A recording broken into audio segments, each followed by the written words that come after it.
Hello दोस्तों, चलिए शुरू करते हैं रीट मेंस के लिए लेवल 1 के लिए पेपर 1 का पार्ट 2। ये लेवल 1 के लिए उपयोगी रहेगा। उत्कर्ष का विशेषण क्या होगा? अपकर्ष, अवकर्ष, उत्कृष्ट या उत्कीर्ण। इसका आंसर क्या होगा? उत्कर्ष का विशेषण क्या होगा? उत्कृष्ट होगा। ऑप्शन सी इसका सही आंसर हो जाएगा। क्या होगा उत्कर्ष का विशेषण? उत्कृष्ट। उत्कर्ष का विशेषण होगा। विशेषण क्या होता है? संज्ञा और सर्वनाम की विशेषता बताने वाले शब्दों को क्या कहते हैं? विशेषण कहते हैं। अगले प्रश्न में चलते हैं। निम्न शब्दों में से स्त्रीलिंग शब्द बताइए। यानी इनमें से बाकी शब्द तो पुल्लिंग है, लेकिन एक शब्द है वो स्त्रीलिंग है। कौन सा है? अपराध, अध्याय, स्वदेश या स्थापना। तो इनमें से स्त्रीलिंग कौन सा होगा? तो स्थापना है ना, वो स्त्रीलिंग शब्द है इनमें से, क्योंकि अपराध, अध्याय और स्वदेश ये क्या है? पुल्लिंग शब्द है। स्थापना है वो स्त्रीलिंग शब्द है। तो इसका आंसर क्या हो जाएगा? ऑप्शन डी इसका आंसर हो जाएगा। अगले प्रश्न पे चलते हैं। गौशाला शब्द में कौन सा समास है? तत्पुरुष, द्वंद्व, कर्मधारय या द्विगु। तो गौशाला शब्द में समास कौन सा होगा? तो समास जानने के लिए सबसे पहले हमें क्या जानना पड़ेगा? इसका समास विग्रह क्या होगा। तो गौशाला का समास विग्रह क्या होगा? गाय की शाला नहीं होगा, गाय के लिए शाला होगा। क्या होगा? गाय के लिए शाला या गायों के लिए शाला। तो इसमें समास कौन सा होगा? तो इसमें तत्पुरुष समास होगा। ऑप्शन ए इसका सही आंसर हो जाएगा। अगले प्रश्न पे चलते हैं। आए थे हरिभजन को ओटन लगे कपास। इस कहावत का अर्थ क्या है? किसी कार्य विशेष की उपेक्षा कर किसी अन्य काम में लग जाना, भजन कीर्तन में मन ना लगना, कपास की फसल करना या व्यापार करना। तो देखो क्या कह रहा है कि हरिभजन को तो आए थे लेकिन कपास ओटने लग गए। तो इससे स्पष्ट हो रहा है कि किसी कार्य विशेष की तो उपेक्षा कर देना और किसी अन्य कार्य में लग जाना, ये क्या कहलाता है? आए थे हरिभजन को और ओटन लगे कपास। ये कहावत इस परिस्थिति में सही चरितार्थ होती है। तो इसका आंसर क्या हो जाएगा? इसका आंसर हो जाएगा ऑप्शन ए, यानी ऑप्शन ए हमारा इसका आंसर हो जाएगा। अगले प्रश्न पे चलते हैं। आशीर्वाद शब्द का सही संधि विच्छेद क्या है? आशीर्वाद का संधि विच्छेद क्या होगा? आशी प्लस वाद, आशी प्लस वाद, आशी प्लस वाद या आशीर्वाद। तो इसका आंसर होगा ऑप्शन सी, यानी आशीर्वाद का संधि विच्छेद क्या होगा? आशी, ये विसर्ग लगा हुआ है और बाद में वाद इसमें ऐड हो जाएगा। तो आशी प्लस वाद, ऑप्शन सी इसका सही आंसर हो जाएगा। और आशीर्वाद में संधि कौन सी होगी? तो चूंकि विसर्ग आ रहा है तो स्पष्ट इसमें विसर्ग संधि होगी। कौन सी संधि होगी? विसर्ग संधि होगी। अगले प्रश्न में चलते हैं। हीना ने एक कुर्सी 30% छूट के साथ खरीदी। ठीक है, अब कुर्सी का अंकित मूल्य 400 रुपये था, तो हीना ने कुर्सी कितने रुपए में खरीदी? तो देखो सबसे पहले क्या कह रहा है कि कुर्सी पर लिखा हुआ रेट कितना था? 400 रुपये। अब हीना ने 400 रुपये तो दिए नहीं। वो कह रहा है कि अगर 100 रुपये लिखे होते ना तो वो 70 रुपये देती, लेकिन यहाँ पे लिखे हुए कितने हैं? 400। अब कितने देगी? तो 400 से कम देगी, ये स्वाभाविक है। तो 100 पे 70 दे रही है तो 400 पे कितने देगी? तो कैसे निकालेंगे? 400 मल्टीप्लाई 70 ऊपर लिखेंगे, 100 नीचे लिखेंगे और इसको 0 से 0 काट ही देंगे। तो कितना हो जाएगा? 7 चौक 28 यानी 280 रुपये हो जाएगा। अगर हमसे यही प्रश्न इस तरीके से पूछता कि हीना को 30% छूट के साथ किसी वस्तु को खरीदा और उस वस्तु के उसने पे तो किए 280 रुपये, तो उसका अंकित मूल्य क्या होगा? तो उसने पे कितने कर रखा है? 280 रुपये कर रखा है। छूट कितनी दे रखी है? 30% छूट दे रखी है। तो इसका मतलब उस वस्तु की चुकाई कितने उसने? 70 रुपये चुकाए। अगर 70 का मतलब है 280, तो 100 का मतलब क्या होगा? यही तो पूछा है ना प्रश्न में, हमने इसको रिवर्स किया प्रश्न को। तो क्या होगा? 280 को ऊपर लिखेंगे, नीचे 70 से भाग देंगे और मल्टीप्लाई करेंगे 100 से, क्योंकि छोटी संख्या से भाग देंगे, बड़ी संख्या से मल्टीप्लाई करेंगे तभी बड़ा फिगर आएगा और अंकित मूल्य बड़ा फिगर होता है ना। इस प्रकार से इसको व्यवहारिक तौर पर देखेंगे तो हम आंसर पे बड़ी आसानी से पहुंच जाएंगे बिना किसी विकट समस्या में पड़े हुए। तो क्या हो जाएगा? 7 चौक 28। तो इस परिस्थिति में अंकित मूल्य पूछे तो 400 हो जाएगा और अंकित मूल्य देखे हमसे अगर उसके लागत मूल्य पूछेगा तो 70 से मल्टीप्लाई कर देंगे और 100 का भाग देंगे तो 280 आ जाएगा। तो हमसे इस यहाँ पे क्या पूछा था? तो यहाँ पे उन्होंने पूछा था कि उसका लागत मूल्य क्या होगा, यानी हीना के लिए कॉस्ट क्या होगी उसकी, तो वो 280 रुपये हो जाएगी। अगले प्रश्न पे चलते हैं। कमल ने 60 सेब खरीदे और 50 सेब उतने में ही बेचते जितने में 60 सेब खरीदे थे। तो देखो 60 सेबों की कीमत 50 रुपए में वसूल कर ली उसने, तो बच के कितने 10 सेब, कितने सेबों पे 50 सेबों पे, तो उसका कितना लाभ परसेंट होगा, तो 10/50 मल्टीप्लाई बाई 100 करेंगे, इनको काटेंगे तो क्या आ जाएगा 20%। तो आंसर क्या हो जाएगा ऑप्शन ए, यानी उसे कितना परसेंट लाभ होगा 20% का लाभ होगा। अगले प्रश्न में चलते हैं। 32 सेंटीमीटर रेखा से एक वर्ग बनाया जाता है, यानी एक रेखा है, सीधी रेखा तो सीधी होती है ना, तो ये रेखा हो गई, इसकी लंबाई है 32 सेंटीमीटर। ठीक है, अब क्या कह रहा है, यानी उसी रेखा को वर्ग बना दिया जा रहा है। वर्ग बनाने का मतलब जैसे यहां से इसको मोड़ दिया, ये सीधी नीचे हो गई, फिर ऐसे मोड़ दिया, फिर ऐसे मोड़ दिया, अब एक वर्ग बन गया। ठीक है, अब कह रहा है कि इस वर्ग की भुजा क्या होगी, तो देखो पूरी रेखा की लंबाई कितनी थी 32, अब इसके चार, मतलब क्योंकि वर्ग में तो हमें पता है जो भुजाएं होती है सारी समान होती है, तो चारों भुजाओं का योग तो 32, तो एक भुजा कितने की होगी 8 सेंटीमीटर की होगी। अगर यहीं पे हमसे पूछता कि इस पर्टिकुलर वर्ग का क्षेत्रफल कितना होगा, तो वर्ग का क्षेत्रफल हमें पता है भुजा स्क्वायर होता है, तो भुजा कितनी है 8, तो 8 को भुजा से मल्टीप्लाई करेंगे तो 8 गुना 8 कितने होगी 64, और सेंटीमीटर स्क्वायर हो जाता है इसका आंसर। लेकिन यहाँ पे हमें ओनली भुजा पूछी है, तो भुजा कितनी होगी, भुजा होगी 8 सेंटीमीटर। ऑप्शन डी इसका आंसर हो जाएगा। अगला प्रश्न है, कविता ने 10 और उसकी सहेली थी सीमा, उसने 12 किताबें खरीदी। कविता ने 10 किताबें खरीदी, सीमा ने 12 किताबें खरीदी। अब ये कह रहा है कि उस पर्टिकुलर किताब का, एक किताब की कीमत है 15 रुपये। अब बताओ टोटल कितने रुपए लगे, तो देखो सबसे पहले देख लेते हैं कविता का। 15 रुपये एक की कीमत, 10 की कीमत कितनी होगी 150 रुपये लग गए।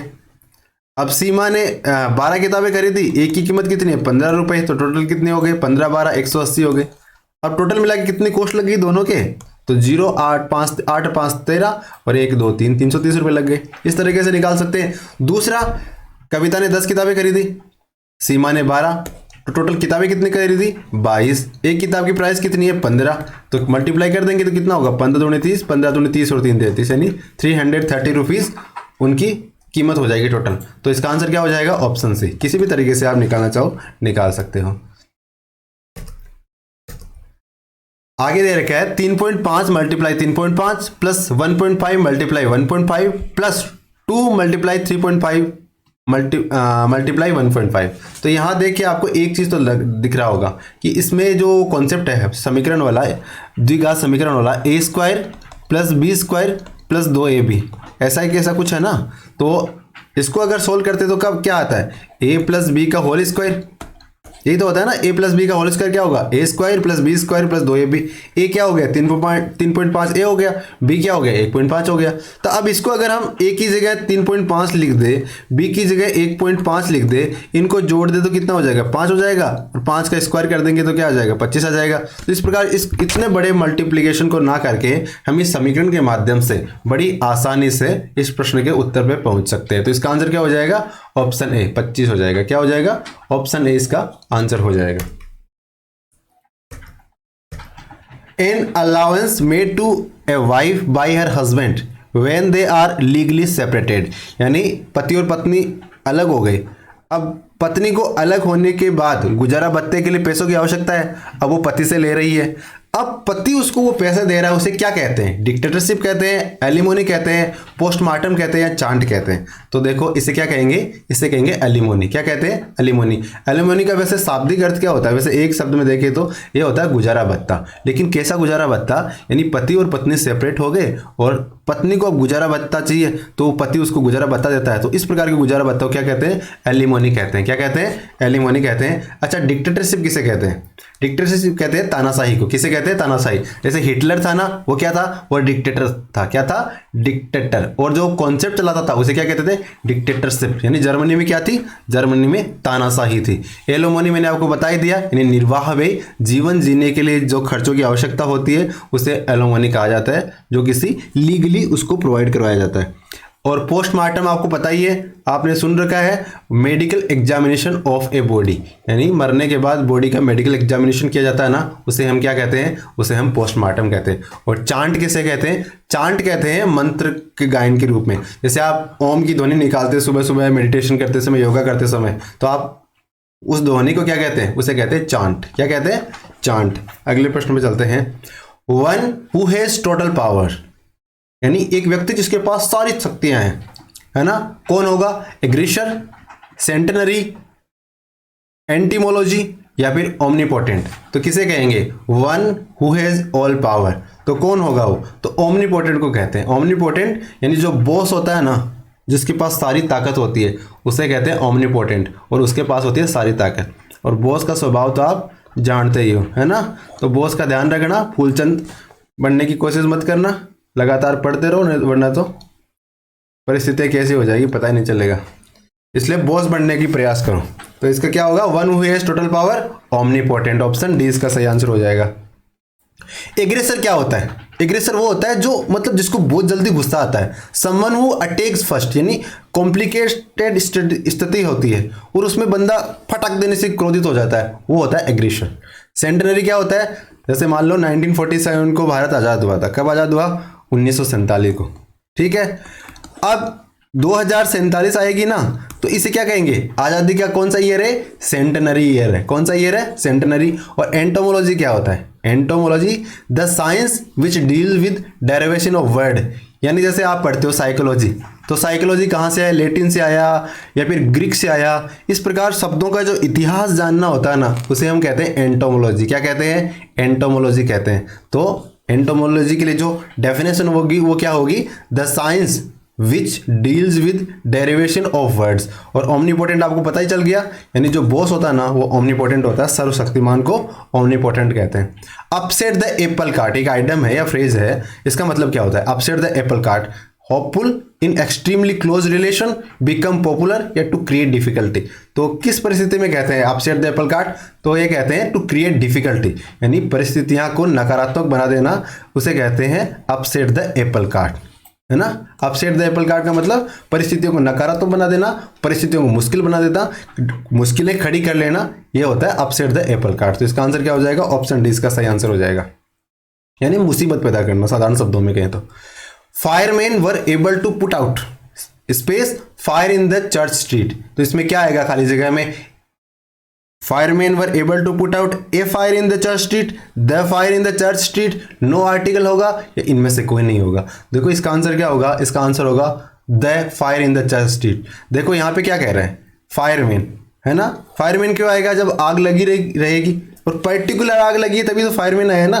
तो पर्टिकुलराइज करने के लिए जो ए एन दी में कौन सा उपयोग करते हैं हम? तो वहां पे हम द का उपयोग करते हैं। किसका? द का उपयोग। तो इसका आंसर क्या होगा? Fireman were able to put out the fire in the church street, इसका आंसर हो जाएगा। तो ऑप्शन बी इसका राइट आंसर हो जाएगा। अगले प्रश्न पे चलते हैं। All of us are devoted space one another. तो इसमें क्या आएगा स्पेस में? All of us are devoted for one another, of one another, at one another या टू वन अनोदर। तो जो इसमें आएगा वो आएगा क्या? ऑप्शन डी, यानी टू वन अनोदर होगा। क्या होगा? All of us are devoted to one another. इसमें प्रीपोजिशन रहेगी डिवोटेड के साथ में, क्या होगी? Devoted to one another. इसका सही आंसर हो जाएगा, ऑप्शन डी हो जाएगा। इकाई योजना कितने प्रकार की होती है? जो इकाई योजना होती है वो कितने प्रकार की होती है? 2 प्रकार की होती है, 3 की, 4 की या 5 की।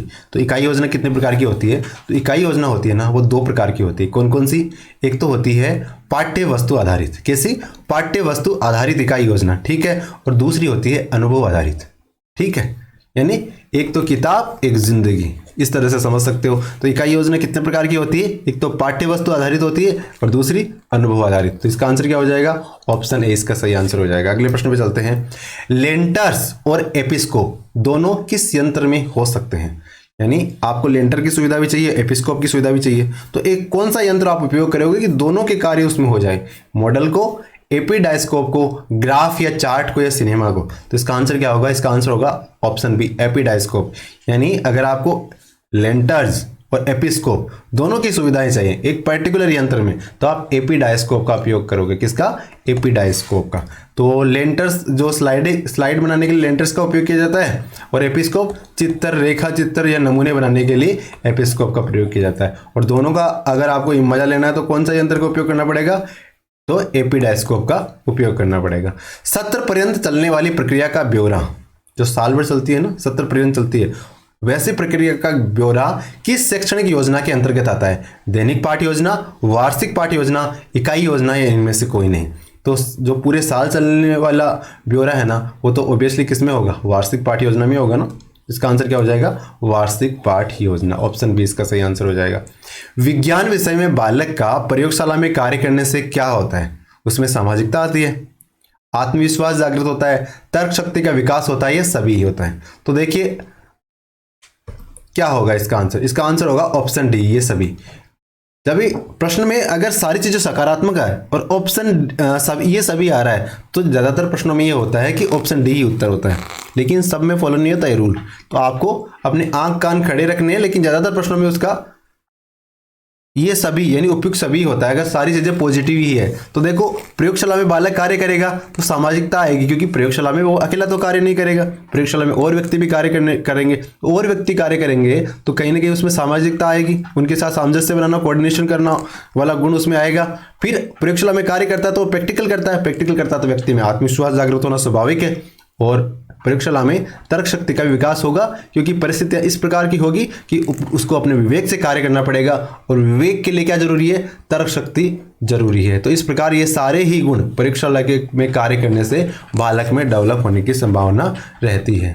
अगले प्रश्न में चलते हैं। निम्न में से सबसे प्रबल अम्ल कौन सा है, यानी इनमें से सबसे प्रबल अम्ल कौन सा है, एसिटिक अम्ल, मोनोक्लोरो अम्ल, ट्राइक्लोरो एसिटिक अम्ल या ड्राइक्लोरो एसिटिक अम्ल। तो इसका आंसर क्या होगा, तो सबसे प्रबल अम्ल है इसमें ट्राइक्लोरो एसिटिक अम्ल। कौन सा है, ट्राइक्लोरो एसिटिक अम्ल सबसे प्रबल अम्ल है। तो इसका आंसर ऑप्शन सी हो जाएगा। राजस्थान शब्द का प्राचीनतम प्रयोग किस शिलालेख में हुआ था, बिजोलिया में, बसंतगढ़ में, जूनागढ़ में या कुंभलगढ़ में। तो राजस्थान शब्द का प्रयोग सबसे पहले किस शिलालेख में हुआ था, तो बसंतगढ़ शिलालेख है ना, जो सिरोही जिले के अंदर है, उसमें राजस्थान्यादित्य नाम का शब्द का उपयोग हुआ है। किसका, राजस्थान्यादित्य। और ये किसी व्यक्ति के लिए हुआ, स्थान के लिए हुआ, ये क्लियर नहीं है, लेकिन राजस्थान में सबसे पुराना राजस्थान शब्द का उपयोग इसी शिलालेख में हुआ है। तो इसका आंसर ऑप्शन बी हो जाएगा। बिजोलिया शिलालेख के बारे में पता है ही, क्योंकि ये चौहान वंश से संबंधित है, और इसके रचयिता कौन है, तो बिजोलिया शिलालेख के रचयिता को माना गया, गुण भट्ट साहब को बिजोलिया शिलालेख का रचयिता माना गया। बसंतगढ़ है, वो भीमल माता का जो मंदिर है सिरोही जिले में, वहाँ पे ये शिलालेख पाया गया है। जूनागढ़ अभिलेख हमें पता बीकानेर में है, और ये राय सिंह से संबंधित है। किससे, राय सिंह से। और इसका निर्माण किसके द्वारा किया गया, तो जेता है ना, उनके द्वारा जूनागढ़ अभिलेख का निर्माण किया गया। वही कुंभलगढ़ प्रशस्ति की बात करें, कुंभलगढ़ शिलालेख की बात करें, तो ये राणा कुंभा से संबंधित है, और इसके रचयिता कौन है, तो कवि महेश है ना, महेश भट्ट, इन्हें कुंभलगढ़ अभिलेख का, कुंभलगढ़ शिलालेख का रचयिता माना जाता है। अगले प्रश्न में चलते हैं। फुतुहात ए आलमगिरी ये किताब है, इसकी रचना किसने करी थी, इकबाल ने, इस्माइल ने, इमाम ने, ईश्वरदास नागर ने। तो फुतुहात ए आलमगिरी ये किताब है, इस किताब की रचना करी थी ईश्वरदास नागर ने। किसने करी, फुतुहात ए आलमगिरी किताब की रचना करी ईश्वरदास नागर ने। और ये किताब है किसके बारे में, तो जो औरंगजेब है ना, उसने जितने भी विजय करी थी, जीत मतलब जहाँ भी उन्होंने जीत हासिल करी थी, उसका वर्णन इस फुतुहात ए आलमगिरी में ईश्वरदास नागर द्वारा लिखा गया। ठीक है, तो इसका आंसर क्या हो जाएगा, ऑप्शन डी हो जाएगा। राजस्थान लघु उद्योग विकास निगम की स्थापना कौन से वर्ष हुई थी, राजस्थान लघु उद्योग विकास निगम यानी राजसी को स्थापना कब हुई थी, 1957, 59, 61 या 63। तो राजस्थान लघु उद्योग विकास निगम की स्थापना 1961 में हुई थी। कब हुई थी, 1961 में राजस्थान लघु उद्योग विकास निगम की स्थापना हुई थी। राजस्थान में सर्वाधिक अवधि तक मुख्यमंत्री कौन रहे थे, यानी राजस्थान में सबसे ज्यादा अवधि तक मुख्यमंत्री कौन रहे, भैरू सिंह जी, जगन्नाथ पहाड़िया, मोहनलाल सुखाड़िया, हीरालाल देवपुरा। तो देखो राजस्थान में सबसे ज्यादा अवधि तक मुख्यमंत्री रहने वाले थे मोहनलाल जी सुखाड़िया साहब। कौन थे, मोहनलाल जी सुखाड़िया साहब, और ये लगभग 17 साल तक राजस्थान के मुख्यमंत्री रहे।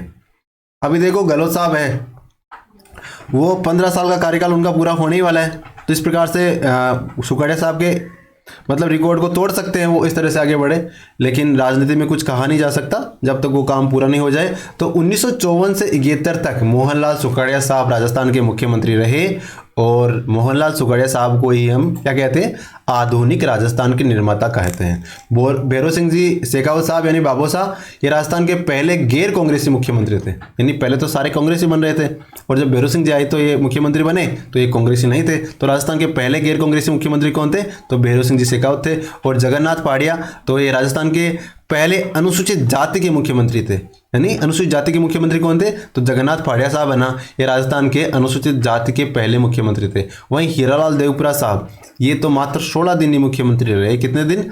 देवपुरा साहब कितने दिन मुख्यमंत्री रहे? तो मात्र 16 डेज। कितने दिन? 16 डेज ये राजस्थान के मुख्यमंत्री पद पे रहे थे। कौन? हीरालाल देवपुरा साहब। अगले प्रश्न पे चलते हैं। रोजवुड, महोगनी और एबोनी, ये किस प्रकार के वन हैं? वृक्ष हैं। उष्णकटिबंधीय सदाबहार वन, सदाबहार वन, उष्णकटिबंधीय वन या पर्वतीय वन। देखो रोजवुड, महोगनी और एबोनी, ये किस प्रकार के वन है? ये उष्णकटिबंधीय सदाबहार वन है। उष्णकटिबंध का माने क्या होता है? ये पृथ्वी, ये अपने 0 डिग्री अक्षांश, ये 23 डिग्री उत्तर, ये 23 डिग्री दक्षिण, यानी इस क्षेत्र में जो भी चीजें होती है वो उष्णकटिबंधीय होगी। ठीक है। अब रोजवुड, महोगनी और एबोनी क्या है? ये सदाबहार वन है। कैसे वन है? सदाबहार। सदाबहार वन का मतलब क्या होता है? कि जो सदैव हरे भरे रहते हैं। सदैव हरे भरे का मतलब ये पत्ते नहीं गिराते, ऐसा नहीं है।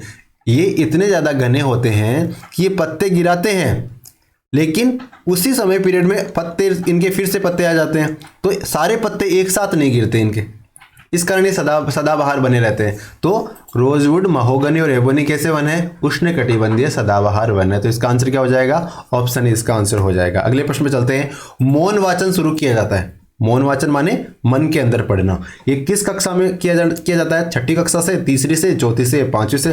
तो मौन वाचन तो देखो छोटी कक्षा में सिखाया जाना शुरू कर दिया जाता है। तो यानी 3री कक्षा से ही मौन वाचन शुरू कर देना चाहिए। किस क्लास से? 3री क्लास से ही मौन वाचन शुरू कर देना चाहिए। ग्रहात्मक कौशलों में शामिल है, यानी कौन सा कौशल है जो ग्रहात्मक कौशल में शामिल है? पढ़ना लिखना, बोलना और लिखना, सुनना और पढ़ना, या सुनना और बोलना। तो इसका आंसर है ग्रहात्मक कौशल में क्या शामिल होता है? जो सुनना और पढ़ना है ना, इसे ग्रहात्मक कौशल में माना गया है। किसे? सुनना और पढ़ना को। तो ऑप्शन सी इसका सही आंसर हो जाएगा। सहस्वर वाचन होता है। सहस्वर वाचन यानी स्वर के साथ, जैसे पढ़ना और उसको बोलते हुए पढ़ना, ये कौन सी क्लासेज में होता है? उच्च माध्यमिक कक्षाओं में, माध्यमिक कक्षाओं में, उच्च कक्षाओं में, छोटी कक्षाओं में। तो सहस्वर वाचन कहाँ पे होगा? तो ये तो छोटी कक्षाओं में होता है ना। कहाँ पे होता है? छोटी कक्षाओं में सहस्वर वाचन किया जाता है। ठीक है। बाकी 3री क्लास से तो हमने पढ़ा है कि मौन वाचन शुरू कर दिया जाता है। और श्रुत लेखन किस कौशल का विकास होता है? श्रुत लेखन में कौन से कौशल का विकास होता है? लेखन वाचन, श्रवण लेखन या वाचन लेखन। तो देखो श्रुत लेखन में क्या होता है? जो टीचर होता है वो बोलता है, बच्चा पहले तो सुनता है और सुनने के बाद उसको कॉपी में लिखता है, ये कहीं भी लिखता है। तो इससे क्या होगा? उसको एक तो सुनने की कौशल विकास हो जाएगा और एक उसका लिखने का कौशल विकसित हो जाएगा। तो इसका आंसर क्या हो जाएगा? श्रवण और लेखन। तो इसका आंसर क्या हो जाएगा? ऑप्शन सी इसका आंसर हो जाएगा। तो क्या डेवलप होगा श्रुत लेखन से? तो इससे श्रवण लेखन डेवलप होगा। गणित शिक्षण की कौन सी विधि जिसमें अज्ञात से ज्ञात की ओर चलते हैं और खोज करने की प्रवृत्ति को प्रोत्साहन मिलता है? तो गणित कौशल की कौन सी विधि है जिसमें अज्ञात से ज्ञात की ओर चलते हैं? प्रयोगशाला, प्रायोजन, संलेखनात्मक या फिर विश्लेषणात्मक? तो इसका आंसर क्या होगा? इसका आंसर होगा ऑप्शन डी विश्लेषणात्मक। देखो गणित में हम क्या करते हैं? पहले हमारे पास में अज्ञात होता है तो हम क्या कहते हैं? अक्ष मानते हैं ना, मतलब जो एग्जैक्टली उसकी फिगर हमारे पास नहीं होती लेकिन हम मान के चलते हैं, तो अज्ञात होता है। और उसके माध्यम से कहाँ पहुँचते हैं? तो हम पहुँचते हैं किस पे? ज्ञात पे, है ना। तो बाद में अक्ष की वैल्यू आ जाती है, जैसे 2 हो गया, 3 हो गया। तो इसमें कौन सी प्रवृत्ति डेवलप होती है बालक में? तो इसमें विश्लेषणात्मक, विश्लेषण करने की क्षमता डेवलप होती है। तो आंसर क्या हो जाएगा? ऑप्शन डी इसका आंसर हो जाएगा। गणित सभी विज्ञानों का सिंहद्वार या कुंजी है। गणित है ना, वो सारे विज्ञान का, सारे साइंस का सिंह द्वार है या चाबी है। ये कथन किसका है? ड्यूट का है, बेकन का है, स्किनर का है, कमेट का है। तो देखिए ऐसा कथन कहा था बेकन ने। किसने? बेकन ने कहा था। बेकन ने क्या कहा? जो गणित है ना, क्या? गणित वो सारे के सारे विज्ञानों का सिंह द्वार है या कुंजी है। ये किसने कहा है? ये बेकन ने कहा है, बेलन ने नहीं कहा है, बेकन ने कहा है। तो इसका आंसर ऑप्शन बी हो जाएगा। 2 दशमलव संख्याओं के योग की संकल्पना को पढ़ाने के लिए निम्न में से कौन सी शिक्षण अधिगम का साधन उपयुक्त है? यानी आपको पढ़ाना है क्या?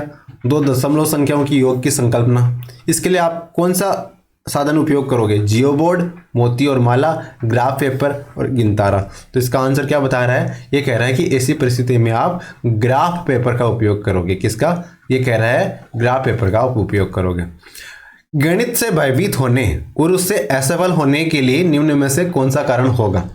यानी बहुत से विद्यार्थी गणित से भयभीत होते हैं और भयभीत होने से असफल होते हैं। देखो गणित से असफल नहीं होते, गणित में असफल नहीं होते, वो गणित में भयभीत होते हैं और भयभीत होने से असफल होते हैं। तो इसका कारण क्या होगा? कक्षा कक्ष में अनुभव, प्रतीकात्मक संकेत, गणित की संरचना, ये सारे। तो ये देखो ये सारे कारण है ना वो गणित में असफल होने के और भयभीत होने के कारण है, क्योंकि कक्षा में कई बार नेगेटिव अनुभव हो जाते हैं और फिर गणित के प्रति उसमें रुचि खत्म हो जाती है, गणित से भयभीत होना शुरू हो जाता है। एक प्रतीकात्मक संकेत होता है, यानी एक आपने मन में सेटिंग करके रखा है कि गणित तो मेरे समझ में आती नहीं है ना, तो फिर उसके गणित कभी समझ में आएगी। तो ये प्रतीकात्मक संकेत भी गणित में भयभीत होने और असफल होने का कारण होगा, बिल्कुल होगा। और गणित की संरचना, यानी कई जैसे गणित की स्थिति भी कॉम्प्लेक्स होती है। जैसे आप पर्टिकुलर बुक पढ़ रहे हो, वो बुक ही इस तरह से लिखी हुई है कि साधारण व्यक्ति उसे समझ नहीं सके, है ना। तो ये कारण हो सकते हैं, क्योंकि पहले वो गणित में भयभीत होगा, भयभीत होने से असफल होगा। तो ये सारे ही कारण होते हैं जो आपको गणित सीखने में से रोकते हैं। हमें लगता है कि हमारे जो विद्यार्थी वो सारे गणित में अच्छे हैं। हमें पता है गणित के 5 क्वेश्चन जाएंगे, 10 नंबर के प्रश्न आएंगे। तो अगर आपको ऐसा लगता है कि गणित में कोई दिक्कत है तो आप हमें लिख सकते हो, हम इसके लिए डेडिकेट 3 या 4 क्लासेस आपके लिए लेके आ जाएंगे। अगर आप स्मूथली चल रहे हो तब कोई दिक्कत है ही नहीं, तब तो उसको चलने दो। वैसे ही हम इस प्रकार से प्रश्न करते रहेंगे सीरीज में। बाकी अगर किसी को पर्टिकुलर दिक्कत हो, पर्टिकुलर चैप्टर में दिक्कत हो और ऐसे कॉम्प्लेक्स चैप्टर में दिक्कत हो, प्रतिशतता, लाभ हानि, बट्टा, चक्रवृद्धि ब्याज, कोई सा भी, तो उसमें आप लिख सकते हो। हम उस पर्टिकुलर चैप्टर का सॉल्यूशन यानी उसका जो आपको सिखा देंगे किस प्रकार इस प्रश्न के उत्तर पे पहुंचे। अगले प्रश्न में चलते हैं। रेमेडियल एजुकेशन इज ए या एन टास्क। कैसा टास्क है रेमेडियल एजुकेशन? इंस्ट्रक्टिव है, इंपेरेटिव है, नेगेटिव या थियोरेटिकल है? तो क्या होगा? तो रेमेडियल एजुकेशन है ना वो इंस्ट्रक्टिव टास्क है। कैसी टास्क है? इंस्ट्रक्टिव टास्क है। तो इसका आंसर ऑप्शन ए हो जाएगा। क्या हो जाएगा? ऑप्शन इसका आंसर हो जाएगा।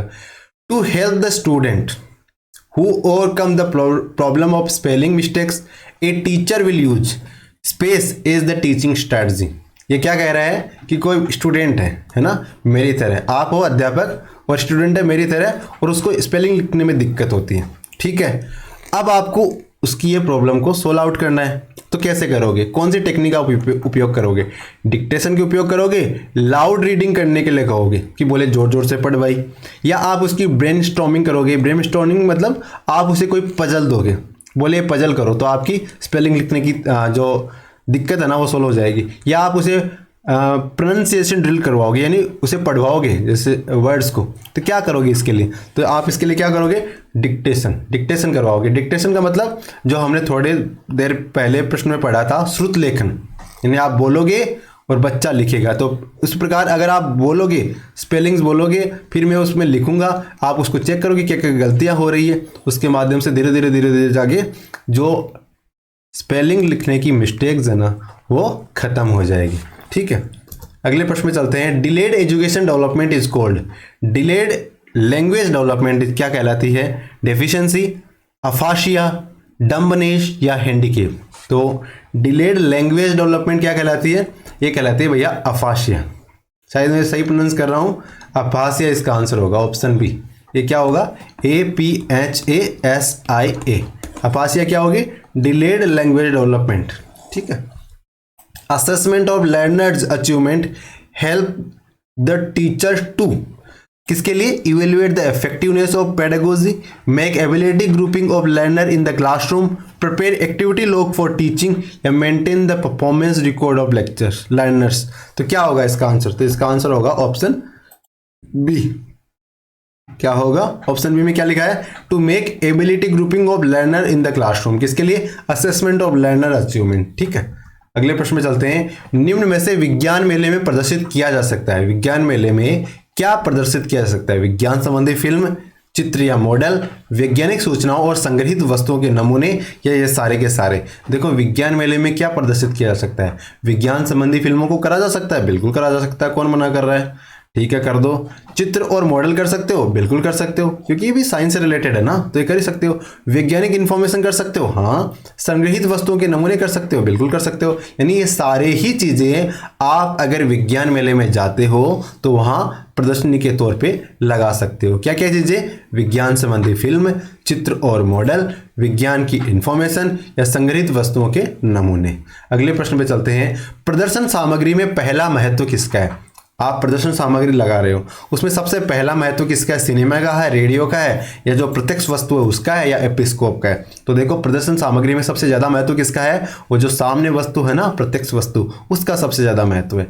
बाकी चीज़ों का महत्व गौण है। सबसे पहले प्रत्यक्ष वस्तु का महत्व प्रदर्शन सामग्री में सबसे ज़्यादा है।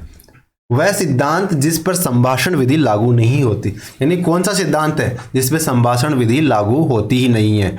सीखना और सिखाना, कार्य द्वारा सीखना, खुद करके सीखना, या इन सभी में ही संभाषण विधि लागू नहीं होती। तो ये कह रहा है कि इन सारे कार्यों में संभाषण विधि लागू नहीं होती। किसमें नहीं होती? एक तो सीखना और दूसरों को सिखाना, इसमें नहीं लागू होती। फिर कार्य करके खुद ही सीखना, इसमें नहीं होती। और स्वयं ही सीखना, इसमें भी नहीं होती। यानी इन सारों में नहीं होती। तो आंसर क्या हो जाएगा? ऑप्शन डी हो जाएगा। वस्तुनिष्ठता की रक्षा के लिए सर्वाधिक उपयुक्त प्रश्न क्या है? वस्तुनिष्ठता, वस्तुनिष्ठता में क्या होता है कि उसका एग्जैक्ट मीनिंग होता है ना। जैसे मान लो मैं आपसे कहूँ 2 + 2 = इसका आंसर 4, ठीक है? तो ये आंसर 4 ही रहेगा किसी भी परिस्थिति में। तो इसे क्या कहेंगे? इसे वस्तुनिष्ठता कहेंगे। अब इस वस्तुनिष्ठता की रक्षा करनी है तो सबसे बेस्ट विधि क्या होगी? लघुतरात्मक होगी, अति लघुतरात्मक होगी, निबंधात्मक होगी, या बहुविकल्पात्मक होगी? तो इसमें क्या होगा? तो वस्तुनिष्ठता का पर्याय मान सकते हैं इससे हम बहुविकल्पात्मक को। एकदम पर्याय तो नहीं है, लेकिन समकक्ष पर्याय कह सकते हैं। कैसे? जैसे आपने प्रश्न दिया 2 + 2 इक्वल क्या होगा? ए बहुविकल्पात्मक विकल्प दोगे, ए बी सी, 3 विकल्प दे दिए। ए में आपने लिख दिया 5, बी में लिख दिया 4, सी में लिख दिया 6।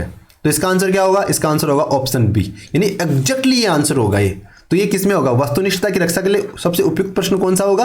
तो ये बहुविकल्पात्मक प्रश्न वस्तुनिष्ठता के समकक्ष ही होता है, या यूं कह सकते हैं एक तरीके से निकटतम पर्याय होता है वो विकल्पात्मक वस्तुनिष्ठता के। अगले प्रश्न में चलते हैं। सामाजिक क्षेत्र के अंतर्गत निम्न में से किस घटक का अध्ययन किया जाता है? सामाजिक क्षेत्र में कौन से घटक का अध्ययन करते हैं? मानवीय समस्याओं का करते हैं, धार्मिक पक्षों का करते हैं, नागरिक शिक्षा का करते हैं, इन सारों का करते हैं। देखो सामाजिक क्षेत्र के अंतर्गत मानवीय समस्या आएगी, बिल्कुल आएगी। इसके बाद में धार्मिक पक्ष भी आएंगे, बिल्कुल आएंगे। इसके बाद नागरिक शिक्षा आएगी, बिल्कुल आएगी। यानी ये सारे क्षेत्र है जो सामाजिक क्षेत्र के अंतर्गत अध्ययन करने चाहिए या किए जाते हैं। तो इसका आंसर ऑप्शन डी हो जाएगा। अगले प्रश्न में चलते हैं। सामाजिक अध्ययन में शिक्षण अधिगम सामग्री का निम्न में से कौन सा उद्देश्य है? क्या उद्देश्य है शिक्षण अधिगम सामग्री का? पाठ के प्रति रुचि उत्पन्न करना, अभिरुचियों को बढ़ावा देना, सिखाने में सुधार लाना। तो हमने पिछले प्रश्न में डिस्कस किया था कि अगर किसी प्रश्न में सारी चीजें पॉजिटिव हो तो वहां पे उत्तर ऑप्शन डी रहेगा, ये सभी। या आपको लगता है जैसे 3 विकल्प है और चौथा है ये सभी, आपको लग रहा है कि 2 तो होंगे ही होंगे, इसका मतलब सभी होगा ना, क्योंकि तीसरा 1 और 3 का विकल्प उसमें उपलब्ध नहीं है उस परिस्थिति में। तो पाठ के प्रति रुचि भी होगी, अभिरुचि को बढ़ावा देना भी होगा, और सीखने में सुधार भी होगा। तो ये सारे उद्देश्य होंगे किसके? शिक्षण अधिगम सामग्री के। ठीक है, अगले प्रश्न में चलते हैं। सामाजिक अध्ययन में प्रायोजन कार्य के निहितार्थ के संबंध में कौन सा कार्य सही है? प्रायोजन कार्य के निहितार्थ के लिए कौन सा होगा? प्रत्यक्ष अनुभव होना, करके सीखना, व्यवहारिकता का ज्ञान लेना, या ये सभी? तो देखो सामाजिक अध्ययन में प्रायोजन कार्य का निहितार्थ क्या होगा, उद्देश्य क्या होगा? प्रत्यक्ष अनुभव लेना, ये भी होगा, करके सीखना भी होगा, और व्यवहारिकता का ज्ञान भी होगा, यानी ये सभी इसका आंसर हो जाएगा। शिक्षार्थियों को प्रवेश व्यवहार या पूर्व ज्ञान को मापने के लिए शिक्षण अधिगम गतिविधि के आयोजन से पहले किसका मूल्यांकन किया जाता है? देखो इसमें ध्यान देने वाली बात है, यहाँ परिस्थिति जन्य प्रॉब्लम है। क्या है?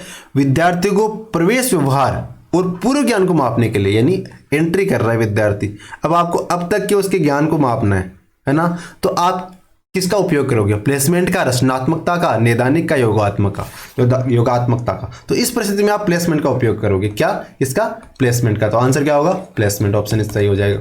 अब अगला प्रश्न है। सामाजिक अध्ययन में मूल्यांकन के अंतर्गत शिक्षार्थियों के लिए अंतिम व्यवहार को जानने के लिए, अब देखो अंतिम व्यवहार, जिस शब्द पे जोर देना ना उसे ध्यान से देखना है। सामाजिक अध्ययन में मूल्यांकन के अंतर्गत शिक्षार्थियों के अंतिम व्यवहार को जानने के लिए किस प्रकार के मूल्यांकन का उपयोग किया जाएगा? योगात्मक, नैदानिक, प्लेसमेंट या रचनात्मक। लेकिन अब यहाँ पे अंतिम व्यवहार को जानने के लिए आप योगात्मक का उपयोग करोगे। किसका? योगात्मकता। ऑप्शन ए इसका सही आंसर हो जाएगा। अभिप्रेरणा के आवश्यक पदानुक्रम सिद्धांत का प्राथमिक स्तर है। अभिप्रेरणा का जो आवश्यक पदानुक्रम सिद्धांत है उसका बेसिक स्तर क्या है, प्राथमिक स्तर क्या है? आत्मशुद्धि की आवश्यकता, सुरक्षा की आवश्यकता, शारीरिक आवश्यकता या सम्मान की आवश्यकता। देखिए सबसे पहले शारीरिक आवश्यकता कंप्लीट करना पड़ेगा। क्या होगा? शारीरिक आवश्यकता। प्राथमिक स्तर क्या होगा? शारीरिक आवश्यकता। शिक्षा मनोविज्ञान किस प्रकार के मनोविज्ञान की शाखा है? सैद्धांतिक मनोविज्ञान की शाखा है, मानकीकृत मनोविज्ञान की शाखा है, व्यवहारिक मनोविज्ञान की शाखा है, संगठनात्मक मनोविज्ञान की शाखा है? तो शिक्षा मनोविज्ञान है ना, वो व्यवहारिक मनोविज्ञान की शाखा है। किस प्रकार के मनोविज्ञान की शाखा है? व्यवहारिक मनोविज्ञान की शाखा है। ऑप्शन सी इसका सही आंसर हो जाएगा।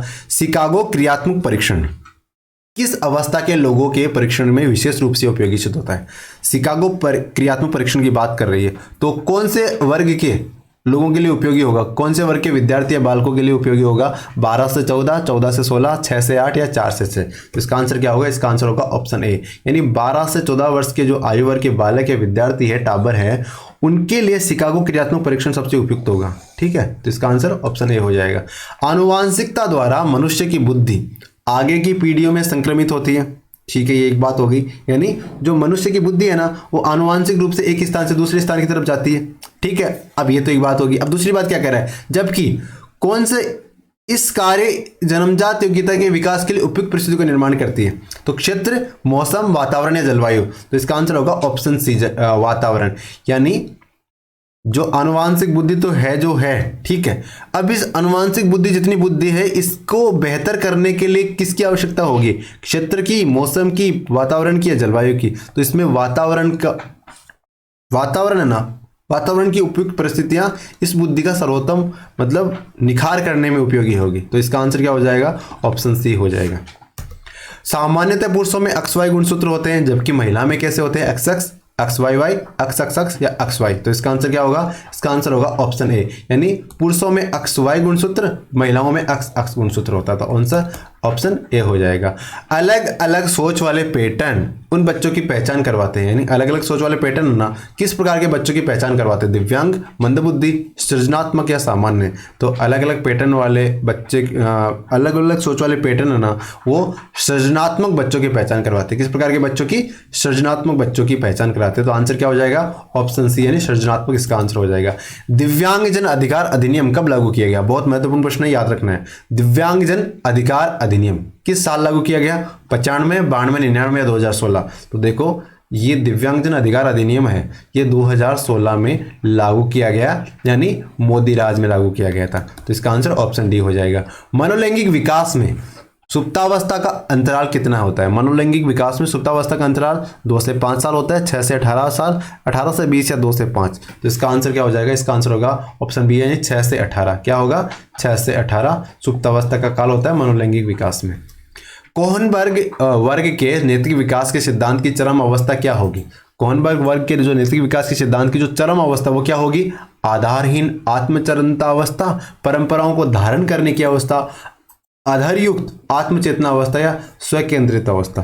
तो क्या होगी कोहनबर्ग वर्ग के नैतिक विकास के सिद्धांत की चरम अवस्था? तो वो होगी भाई साहब आधारयुक्त आत्मचेतन अवस्था। क्या होगी? आधारयुक्त आत्मचेतन अवस्था इसका सही आंसर हो जाएगा।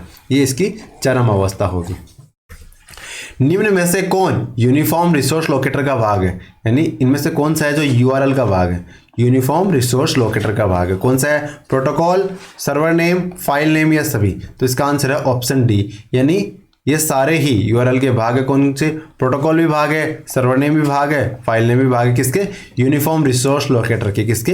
यूनिफॉर्म रिसोर्स लोकेटर क्या होता है? मतलब आप किसी एक वेब एड्रेस पे पहुंचते हो, तो उसके लिए किस चीज़ की आवश्यकता होती है? उस पर्टिकुलर वेब एड्रेस पे क्यों पहुंचते हो आप उस लिंक के माध्यम से? क्योंकि वो होता है यूनिफॉर्म रिसोर्स लोकेटर, यानी उस जगह सिर्फ वही ले जा सकता है आपको। तो इसमें प्रोटोकॉल भी होता है, सर्वर नेम भी होता है, फाइल नेम भी होता है, यानी सारी चीज़ें होती हैं। सीबॉक्स नामक ऑनलाइन शिकायत तंत्र किससे संबंधित है? सीबॉक्स किससे संबंधित है? शिक्षा, स्वास्थ्य, रोजगार या महिला सुरक्षा? देखो सी आया है ना इसमें, तो इसमें ये सी है, तो इसको इस सी से रिलेट कर लो। तो सी बॉक्स किससे संबंधित है? महिला सुरक्षा से संबंधित है। किससे? महिला सुरक्षा से। ये भी बहुत ही महत्वपूर्ण प्रश्न है, इसको भी माइंड में सेट कर लेना है। किस वर्ष राष्ट्रीय सूचना विज्ञान केंद्र की स्थापना हुई थी? राष्ट्रीय सूचना विज्ञान केंद्र की स्थापना कौन से साल में हुई? 1972, 1974, 1976 या 1978? तो राष्ट्रीय सूचना विज्ञान केंद्र की स्थापना हुई थी 1974 में। कब हुई थी? 1974 में। कब? 1974 में राष्ट्रीय सूचना विज्ञान केंद्र की स्थापना हुई थी। अगले प्रश्न में चलते हैं। वर्ल्ड वाइड वेब का आविष्कार किसने किया था? यानी यूं कहे WWW का आविष्कार किसने किया था? किसने किया था? तो ये Martin Cooper, Tim Berners-Lee, Maxwell Forbes. तो ये क्या था? Tim Berners-Lee. यानी टिम बर्नर्स-ली है ना, इन्होंने वर्ल्ड वाइड वेब की आविष्कार किया था या शुरुआत की थी। अगले प्रश्न में चलते हैं। निम्न में से किसका उपयोग बैंकों द्वारा चेक, ड्राफ्ट आदि को प्रोसेसिंग के लिए किया जाता है? OMR, OCR, MICR, IFSC। तो देखो OMR क्या होता है? Optical mark reader. OCR optical character recognition. MICR magnetic ink character recognition. और IFSC Indian financial system code. ठीक है, तो इस बैंकों में किसका उपयोग किया जाता है? चेक या ड्राफ्ट को प्रोसेसिंग करने के लिए तो इसमें पे किया जाता है MICR का। तो आपने चेक देखा होगा कभी, तो उसमें देखो यहाँ पे नीचे डिजिट लिखे होते हैं, है ना, ये मैग्नेटिक इंक से लिखे हुए रहते हैं। और जब वो चेक प्रोसेसिंग वाली मशीन होती है उसमें डालते हैं तो वो मशीन उस कोड को आइडेंटिफाई कर लेती है, तब तो उसको प्रोसेस कर देती है। अगर वो उसको आइडेंटिफाई नहीं करती तो वो उसे एरर बता देती है, यानी वो चेक क्या होगा? वो फ्रॉड चेक होगा, तो उसे वो प्रोसेस नहीं करेगी। तो ये कहलाता है magnetic ink character recognition. Option C इसका सही आंसर हो जाएगा। इस प्रकार हमने इस वीडियो के जो प्रश्न थे पार्ट 2 के वो सारे कंप्लीट कर लिए हैं। उम्मीद है आपको हमारी ये सीरीज़ पसंद आ रही है। अगर पसंद आ रही है तो अपने सर्किल में अपने दोस्तों को बताओ, क्योंकि अब बताओगे नहीं तो पता कैसे चलेगा। और इस बार आपको मेहनत में कोई कमी नहीं रखनी है, क्योंकि इस बार आपको करना है ऑल राजस्थान में टॉप। और टॉप करने के लिए आपको मेहनत करनी पड़ेगी। 2 महीने मेहनत कर लो, कोई बड़ी बात नहीं है। उसके बाद रेस्ट कर लेना, मज़े कर लेना। ठीक है, थैंक यू, पढ़ते रहो।